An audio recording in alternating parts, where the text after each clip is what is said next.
Hello everyone, हामी चाहिँ business statistics study गरिरहेका छौँ र बिजनेस स्ट्याटिस्टिक्समा हामीले मेजर अफ सेन्ट्रल टेन्डेन्सी हेरिरहेका थियौँ है।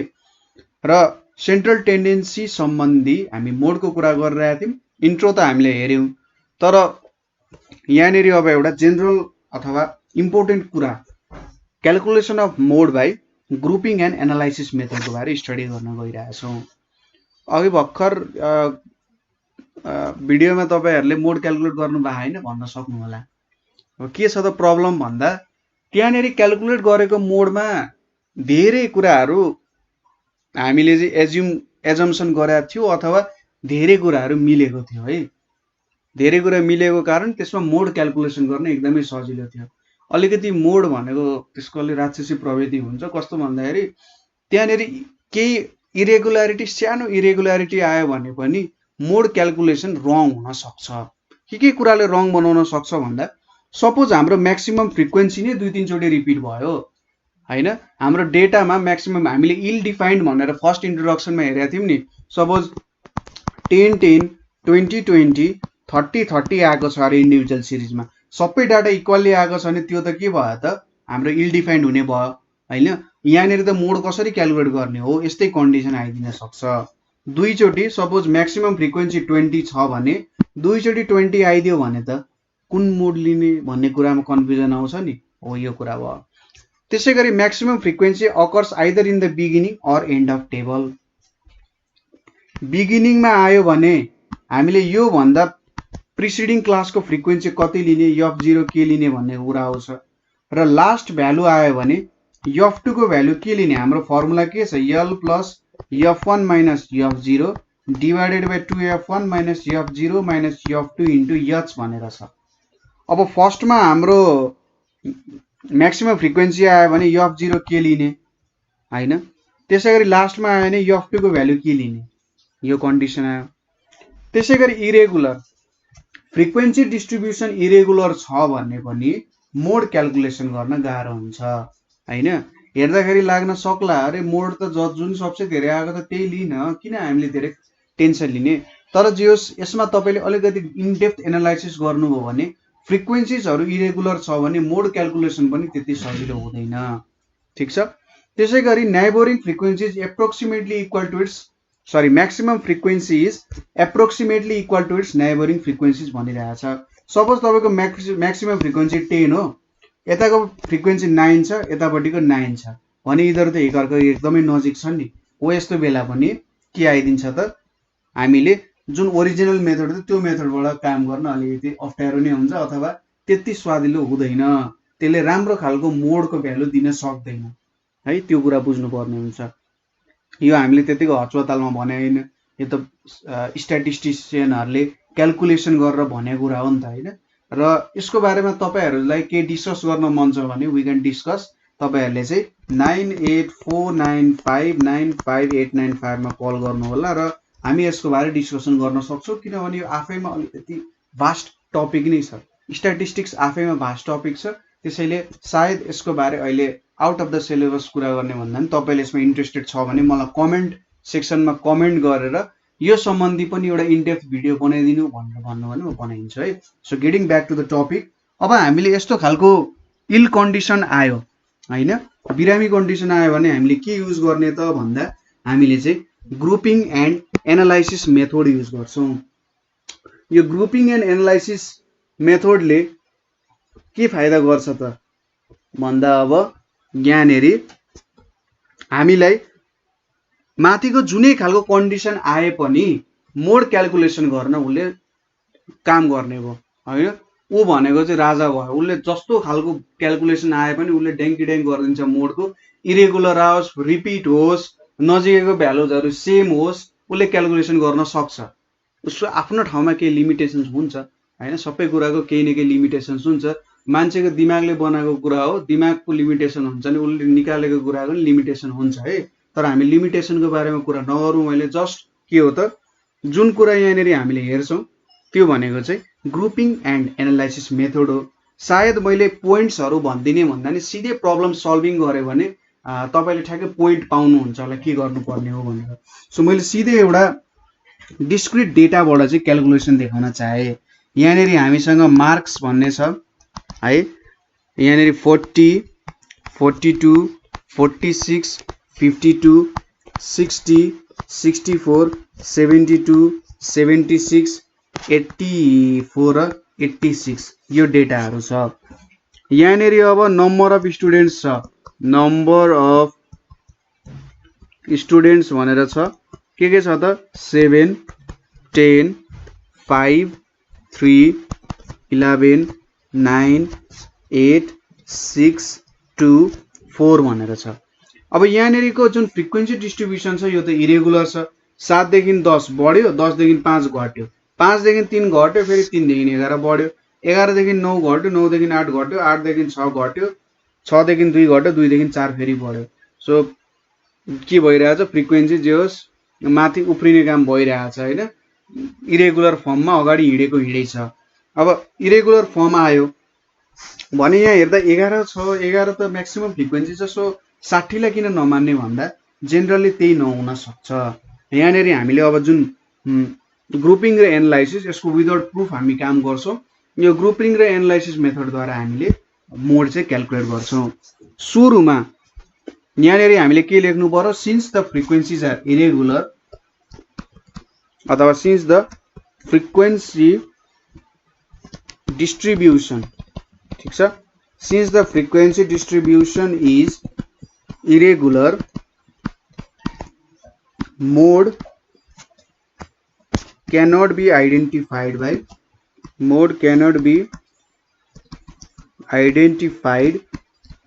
by inspection. So we use grouping method हैन। सुरुमा हामीले गर्नुपर्ने काम भनेको ग्रुप गर्नुपर्छ है।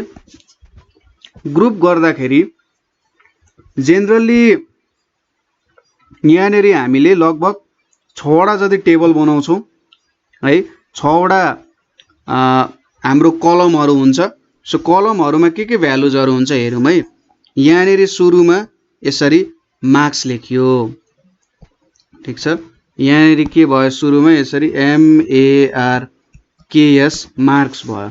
यसपछि हामी यो कलमहरुको नाम दिन्छौं, डिफरेन्ट हामीले नाम दिन्छौं। यहाँ 1 भयो, यतापटि 2 भयो, 3 भयो, 4 भयो, 5 भयो र 6 भयो। अब मार्क्सहरुको भ्यालु के छ त हाम्रो यहाँनेरि 40 छ, 42 छ, 46 छ, अनि 52 छ, 60 64 72 76 60 64 72 76 भनेर छ हैन। 60 64 72 84 86 छ है। 84 र 86 भनेर छ। ल डेटाहरु त हामीले सबै यहाँ भर्न सक्यौं। अब डेटाहरु भरिसकेपछि अर्को काम भनेको हाम्रो फर्स्ट जुन हाम्रो कलम छ, फर्स्ट कलममा चाहिँ जस्ताको त्यस्तै फ्रिक्वेन्सी लेखिदिने। सो यहाँनेरि कति हुने रहेछ त भन्दाखेरि यहाँनेरि 7, त्यसैगरी 10 5 3 11 9 8 6 2 4 हुन भयो, ठीक छ। जस्ताको त्यस्तै हामीले लेख्यौं यहाँनेरि। अब अर्को टेबलमा हामीले गर्नुपर्ने पहिलो काम भनेको सुरुमा यसले देखिएन है। 7 र 10 लाई के गर्छौं, जोड्छौं। 7 र 10 लाई जोडेर हामी यहाँनेरि भ्यालु लेख्छौं यसरी 17, ठीक छ। 7 र 10 लाई जोडेर हामीले यहाँनेरि 17 भनेर लेख्यौं। त्यसपछि 5 र 3 लाई जोड्छौं 8 भयो। 11 र 9 लाई जोड्छौं 20 भयो।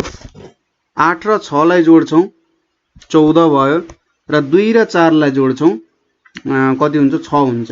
यदि यहाँ भन्दा एक स्टेप तल एउटा डेटा आएको भए त्यसलाई केही पनि गर्दैन थियौ, त्यसलाई हामी त्यतिकै छोड्दिन्थ्यौं हैन। त्यो कुराको धेरै मतलबै हुँदैन थियो है। यसपछि अर्को हेरौं। अब यहाँनेरि हामीले के गर्छौं भने 17 र 8 लाई जोडेर सरी उल्टो भएछ कुरा। अब चाहिँ हामीले यहाँनेरि जुन यो 10 छ नि 10 र 5 है 10 र 5 लाई जोडेर यहाँनेरि मैले यसरी डटेड दिन खोजे 10 र 5 लाई जोडेर 15 भनेर लेख्छौं अबको थर्ड टेबलमा है। त्यसपछि 10 र 5 लाई जोड्यौं अनि 3 र 11 लाई जोडेर 14 लेख्यौं। पहिलो डेटा छोड्ने त्यसपछिको फेरि दुई दुईवटा जोड्दै जाने है। त्यसपछि 9 र तपाईले 8 जोड्नुहुन्छ 9 र 8 भनेको कति आयो 17 आयो। त्यसपछि 6 र 2 जोड्नुहुन्छ 6 र 2 जोड्दा कति हुन्छ 8 हुन्छ नि। भनेपछि यसरी तपाईले जोड्नुहुन्छ। पहिलोमा जस्ताको त्यस्तै भ्यालुहरु लेख्दिने दोस्रोमा दुई दुईवटा माथिदेखि नै दुई दुईवटा जोड्दै जोड्दै जोड्दै जोड्दै लाने कहाँसम्म पुग्दो रहेछ। त्यसपछि पहिलो भ्यालु जुन यो पहिलो भ्यालु छ त्यसलाई छोड्ने र दुई दुईवटालाई जोड्दै जोड्दै जाने। ठीक छ कुरा बुझिराख्नु भएको छ 3 सम्म बुझ्नु भयो। अब चौथो पोजिसनमा आइसकेपछि कुरा अलिकति गम्भीर हुन लाग्यो। अब चौथो पोजिसनमा आइसकेपछि तपाईहरुले के गर्नु पर्यो सुरुको 3टा भ्यालुजहरु जोड्ने। ठीक छ सुरुको 3टा भ्यालुहरु जोडेर लेख्दा कति हुन्छ 10 7 17 17 5 22। त्यसपछिको 3वटा भ्यालुहरु जोड्ने 11 9 20 20 3 23 हुने हो। त्यसपछिको 3वटा भ्यालुजहरु जोड्ने 8 6 2 जोड्ने 8 6 2 जोड्दा कति हुन्छ 8 6 14 16 हुन्छ। ठीक छ कुराहरु। त्यसपछि यहाँनेरि अब हामीले पहिलो भ्यालु छोड्दिने फेरि कुरा बुझ्नु भयो। पहिलो भ्यालु छोड्दिने पहिलो भ्यालु छोडेर त्यसपछिको 3वटा भ्यालु जोड्ने कति हुन्छ 10 5 3 भनेपछि 18 हुन्छ। त्यसपछि फेरि 11 9 8 जोडिन्छ है 11 9 8 जोडिन्छ कति हुन्छ 11 9 8 जोड्दाखेरि 11 9 20 20 8 28। त्यसपछि 6 2 4 पनि जोडिने भयो 6 2 4 जोडिदाखेरि कति हुन्छ 12 हुन जान्छ है। यो कुराहरु आयो। अब त्यसपछि तपाईहरुले छैठौं कलममा के जोड्नुहुन्छ त हेर्नुस् है। तपाईले छैठौं कलममा चाहिँ के गर्नुहुन्छ भने यहाँ अब यो दुईटा डेटाहरु छोड्नुहुन्छ। यो माथिको दुईटा डेटा छोड्नुहुन्छ है। माथिको दुईटा डेटा छोडेर चाहिँ अब तपाईले ल यो कलर ठीक हुन्छ होला है। माथिको दुईटा डेटा छोडेर तपाईले त्यसपछिको 3वटा डेटा जोड्नुहुन्छ। ठीक छ माथिको दुईटा डेटा छोडेर तपाईले 3वटा डेटा यसरी 5 3 11 कति हुन्छ 19 हुन्छ हैन। 5 3 11 यहाँ 19 हुने भयो। 3वटा डेटा ठ्याक्कै जोड्नु भयो नि 5 3 र 11 जोड्नु भयो 19 भयो। त्यसपछि 9 8 र 6 जोड्नुहुन्छ कति हुन्छ त तपाईको 9 8 6 जोड्दाखेरि 17 6 23 हुन्छ। ल यसरी हामीले के बनायौं त यहाँनेरि हाम्रो पहिलो ग्रुपिङ मेथडबाट यहाँनेरि टेबल क्रिएसन गर्यौं। एक्चुअली फेरि म बुझाइन्छु के गरियो। सुरुमा मार्क्स लेखियो हामीले यसरी 6वटा टेबल बनाउनु पर्ने रहेछ यसरी कलमहरुको लागि है। त्यसपछि नम्बर अफ स्टुडेन्ट्सलाई फर्स्टमा जस्ताको त्यस्तै लेख्यौं। त्यसपछि हामीले के गर्यौं दुई दुईवटाको झुप्पामा हामीले जोड्दै गयौं। पहिले 7 र 10 जोड्यौं त्यसपछि 5 र 3 11 र 9 8 र 6 2 र 4 त्यस्तो जोडेर यहाँनेरि दोस्रो टेबलमा लेख्यौं। तेस्रोमा के गर्यौं भने हामीले पहिलो भ्यालु छोड्यौं। पहिलो भ्यालु छोडेर फेरि दुई दुईवटाको झुप्पो बनाउँदै हामीले एड गर्यौं। 10 र 5 15 3 र 11 14 9 र 8 17 6 र 2 8 भयो। ठीक छ त्यसपछि यति त कुरा बुझ्नु भयो। चौथोमा हामीले के गर्यौं हामीले 3 वटाको झुप्पो बनाएर जोडी माथिदेखि नै 7 10 5 22 हैन रिपिट हुँदैन 3 11 9 23 8 6 2 16। ठीक छ त्यसपछि पहिलो भ्यालु छोड्यौं। पहिलो भ्यालु छोडेर हामीले के गर्यौं त 3 वटा जोड्यौं 10 5 3 18 11 9 8 28 6 2 4 12 हुने भयो। ठीक छ कुरा। त्यसपछि यो माथिको दुईटा भ्यालु छोडेर हामीले 3 वटा जोड्यौं 5 3 11 9 8 6 अब दुईटा मात्रै आयो यतापट्टि सो यो दुईटा लेख्ने कुरा आएन ठीक छ दुईटालाई जोडेर लेखिनौं यसरी हामीले टेबलहरु बनायौं अब हरेक टेबलमा म्याक्सिमम भ्यालु कति छ त्यो चेक गरौं सपोज टेबल 1 मा म्याक्सिमम भनेको 11 ठीक छ टेबल 2 मा म्याक्सिमम भनेको 20 टेबल 3 मा कति छ 17 छ टेबल 4 मा 23 छ टेबल 5 मा 28 छ र टेबल 6 मा 23 भनेर छ अब यति कुरा त हामीले यहाँनेरि हेर्यौं अब आउँछ पालो हाम्रो एनालाइसिस टेबलको ठीक छ यहाँनेरि अब हामीले एनालाइसिस टेबल भनेर बनाउँछौं एउटा रमाइलो कुरा छ है मैले ल यति कुरा देखाउँ एनालाइसिस टेबलमा तपाईले सुरुमा मार्क्स लेख्नुहुन्छ र यहाँनेरि मार्क्सहरु के छ 40 42 46 52 अनि यहाँनेरि 60 अनि यहाँनेरि 64 72 76 84 86 भनेर आयो त्यसपछि जतिवटा तपाईले नयाँ नयाँ डेभलप गर्नुभयो त सबै लेख्नु पर्यो यहाँनेरि 1 2 3 4 5 5 6 अनि लास्टमा चाहिँ के आउँछ टोटल भनेर आउँछ हैन अब यहाँनेरि टोटल भनेर आयो मैले यसरी यहाँनेरि सिधा लाइनहरु पनि तान्दिए है त ल बाङ्गो टिङ्गो लाइन भयो होला त्यही पनि कुरा बुझिहाल्नुहुन्छ त्यही पनि लाइन नतान्नु होला त्यतिकै नै बुझ्नुहुन्छ ल हेरौँ है त अब चेक गरौँ सपोज सुरुमा सबसे म्याक्सिमम भ्यालु कसले पाएको छ त्यो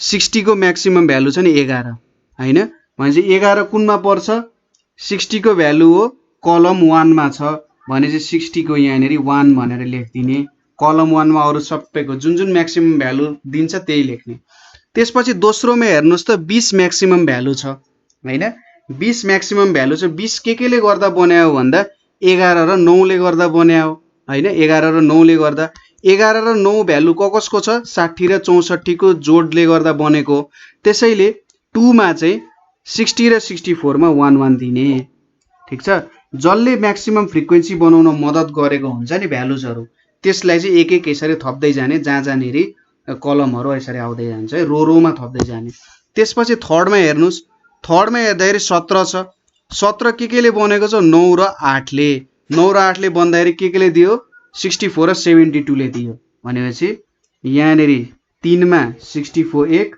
72 यहाँनेरि 1 भयो ठीक छ कुरा त्यसपछि आयो 23 23 बन्न के ले मद्दत गरेको छ हेर्नुस् त 23 बन्नको लागि यहाँनेरि 3 11 र 9 चाहिएको छ 3 11 9 के ले आएको छ 52 60 र 64 ले भनेपछि चौथो टेबलमा चाहिँ हाम्रो 52 मा एउटा 60 मा एउटा र 64 मा एउटा चाहिने भयो ठीक छ फोर्थ को पनि काम भयो अब फिफ्थ मा हेर्नुस् त 28 बन्नको लागि के चाहिएको छ 28 बन्नको लागि 11 9 8 चाहिएको छ 11 9 8 कहाँबाट आयो 60 64 72 ठ्याक्कै लेखौं 60 64 र 72 हुने भयो हैन अब सिक्स्थ मा हेरौं 23 बन्नको लागि के चाहिएको छ त 9 8 6 हैन यसले हामीले 23 दिएको छ के आयो त 64 72 76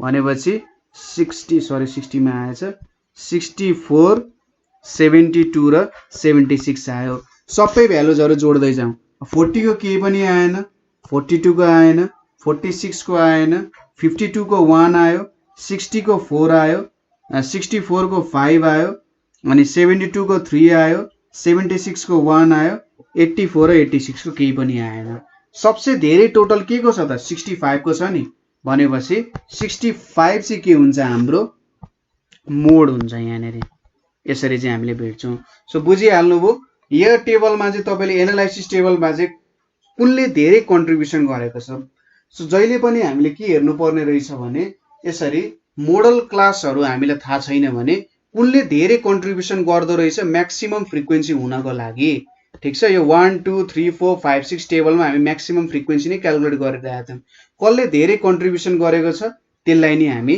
लिने काम गर्छौं। ठीक छ कुरा, यो त बुझ्नु भयो होला। जस्तै अर्को काम भनेको यहाँनेरि के पनि हुन्छ भन्दा अब तपाईहरुलाई डिस्क्रिट भ्यालु नदिएर तपाईलाई चाहिँ कन्टिन्युअस आयो भने कन्टिन्युअस आयो भने नि यही प्रोसेस फलो गर्ने, यही प्रोसेस फलो गरेर हैन एनालाइसिस टेबलमा पनि अब यहाँनेरि 40 to 50 50 to 60 भनेर आयो भने यसरी नै लेख्ने र मोडल क्लास भेट्नु हुन्छ नि। मोडल क्लास भेटिसकेपछि अब मोडल क्लास भेटिसकेपछि यहाँनेरि त एउटा फ्रिक्वेन्सी आउँछ मोडल क्लासको, त्यति बेला हामी l plus delta 1 divided by delta 1 को एब्सोल्युट भ्यालु प्लस डेल्टा 2 को एब्सोल्युट भ्यालु इन्टु h भन्ने फर्मुला लगाइदिने। ठीक छ, तपाईले भेट्नुपर्ने मोडल क्लास हो। ठ्याक्कै यति एप्रोच गरिसकेपछि तपाईले मोडल क्लास भेट्नुहुन्छ र मोडल क्लास भेटिसकेपछि तपाईले त्यो कामहरु पनि सजिलैसँग गर्न सक्नुहुन्छ। ठीक छ, यसरी तपाईले यो काम गर्नु होला। सो यहाँनेरि हामीले आज के हेर्यौं त calculation of mode by grouping and analysis method भनेर हेर्यौं। ठीक छ, कुरा अलिकति बुझ्न अप्ठ्यारो हुन सक्छ, तर यो भिडियोलाई एक दुई चोटी रिपिट गरेर हेर्नु भयो भने सबै कुराहरु मजाले बुझिहाल्नुहुन्छ है। सो रिपिट गर्नु होला, जहाँनेरि बुझ्नु हुँदैन र अझै पनि बुझ्नु भएन भने हामीलाई कमेन्ट गर्न सक्नुहुन्छ अथवा 9849595895 मा कन्ट्याक्ट गर्न सक्नुहुन्छ। सो आजको लागि यति नै। Thank you for watching.